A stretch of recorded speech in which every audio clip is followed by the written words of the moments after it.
Come on, Jeff, you owe me for this one. So as this film opens, we see two people meet in a car park after a crime they committed, which isn't really specified, but it sounds like they killed somebody. But after standing around for 2 minutes seeing who can act the worst, they die pretty quickly, which is incidentally hilarious, as you can see.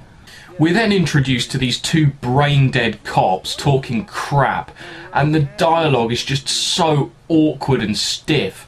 So they get a call to go in and save the day. That's such a waste of 2 drinks, by the way, and just watch this. I don't see anybody around here. You see anything? Oh, there he is. Look out.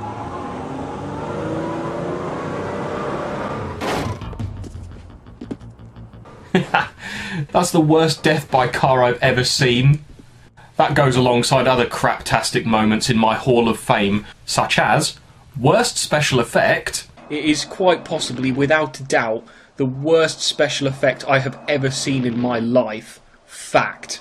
Worst creature / monster, and it's easily the worst creature costume I've ever seen. Fact. Best dialogue describing a monster. Those idiots are just trying to make a fool out of me! Stupid bird lizard! Oh my god. I'm infected by that line right now. Most hilarious death cry. And then a shadow of a creature rises up and... oh boy, just check out this guy's reaction.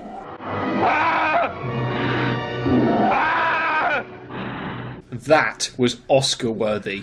And of course, the lamest car chase. Cue a lame car chase which is sped up footage for 6 minutes, but it's still boring. And yeah, after 13 minutes they pull a Resident Evil 4 on us, and it was all just a prologue which is almost completely random and irrelevant to the rest of the film, as the cops I thought were going to be the main characters randomly get killed off. And by this point I'm sure you've noticed that the quality of the film is ultra low budget at best. Severed was shot and filmed all on location in Atlanta, Georgia, in the good old US of A, and taped with a VHS camcorder. Oh yeah. The acting in this movie sucks. The editing, the sound quality, and bloody hell, the directing and the camera work. It's a joke. It's like a bunch of teenagers at college made this. God damn. Is Severed going to be like my channel's equivalent to Camp Blood on Shitcase Cinema?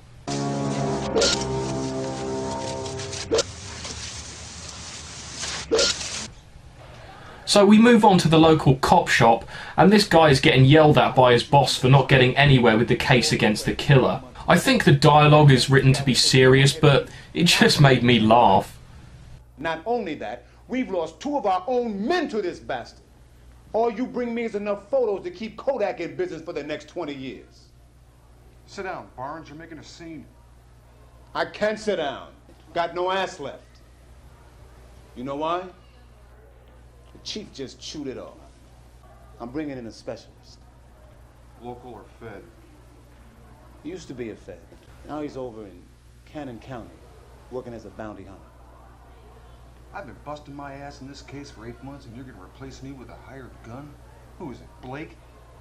Well, funny you should mention that, because it is. And this dude Blake is out in the countryside chasing a local redneck named Earl. Oh my god, he's even got a stereotypical redneck name. How bad is this film gonna get? Oh, and by the way, I love the explosion sound effects on the grenades that sound 5 times more powerful than the actual explosives. That's amazing. So Blake and Earl have a quad bike chase with some of the worst chase scene camera work I've ever seen. Check out how this clip cuts just before the quad bike hits the cameraman. I mean, this guy is a real hero jumping off a quad bike that's going maybe, what, 10 miles an hour? So this guy shows up because they want Blake to track down the headhunter killer. Headhunter killer? Where have I heard that before? Ah yes, Highlander, the greatest movie ever to be made. So now Blake is on board with the cops. He goes down to the crime scene, and why is he taking pictures in the middle of the night? You won't see jack shit. A bit like this film. Whatever. Reminds me of the final scene of that Roger Corman classic, The Wasp Woman.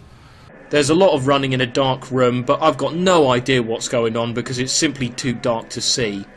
So Blake calls up a psychic lady randomly, and to save you the pain and torture I went through, she's some kind of white witch voodoo priestess or something. And the bad guy is like an evil voodoo priest cutting off people's heads to gain power to be immortal or some stupid reason. See, it's hard to talk about this movie because the story is just boring. Most of the time I can't see anything, and the characters aren't really interesting enough to dwell on. So forgive me if I seem to be rushing through this movie or skipping over some things, as I just want to focus on the main plot and keep the narrative, because it's just boring. It's not Manos the Hands of Fate level boring, but this movie still sucks. Anyway, back to the point. Blake and the lady Evangelina, I'm going to call her Eve just to make it easier. Blake and Eve have a chat and he goes off to join a cop at the morgue. Why are these idiots in the morgue eating food and drinking around dead bodies? What kind of city is this? Evidently a very low budget city. Also, you'll notice a running theme throughout this movie that you can barely tell what's going on because of the poor lighting. There are only like 3 or 4 scenes in the entire movie that are set during the day. And since it's mostly set at night time, I mean, I had the lights off and the curtains closed and whacked up the brightness and the contrast on the telly up to full blast, and it was still too dark to tell what the bloody hell was going on. You've got to wonder, how did crap like this get a DVD release? More to the point, how the hell did I manage to get a copy of an uncommon and unknown American Region 1 DVD of a film which by right shouldn't even be at the bottom of a bargain bin in a charity shop in the UK? $2.23. What a rip-off. And after all this, the headhunter strikes in a crowded nightclub and kills a person in the middle of the dance floor, and nobody saw him do this. And it's explained at some point by Eve that he can use magic to cloak himself so nobody can see him. Yeah, whatever, mate. This guy's an asshole. That's all I have to say on him. Let's move on. And for the next 10 minutes, Blake and Eve talk about the police case about the evil voodoo priest headhunter guy, and then she decides to read Blake's future, and wouldn't you know it, he's going to meet a tall, dark, handsome stranger. Oh no, sorry, I'm reading my weekly horoscope. They drive away to find the arsehole cop has been killed, and so is the bad guy, but then the bad guy jumps up and runs away, and Blake gives chase for a few minutes before catching up, but then the baddie escapes and pulls a Houdini and disappears. So after some more pitch black scenes, our main man goes home for a chill and, you know, a bit of telly, but oh no, there's a random head on the top of it. So he leaves to go and find Eve, but he runs into the bad guy, who also happens to be a supreme ninja. Master. Supreme ninja. So Eve has been kidnapped by the bad guy, and Blake works out that she's being held in a nearby warehouse. Why, I fucking don't know.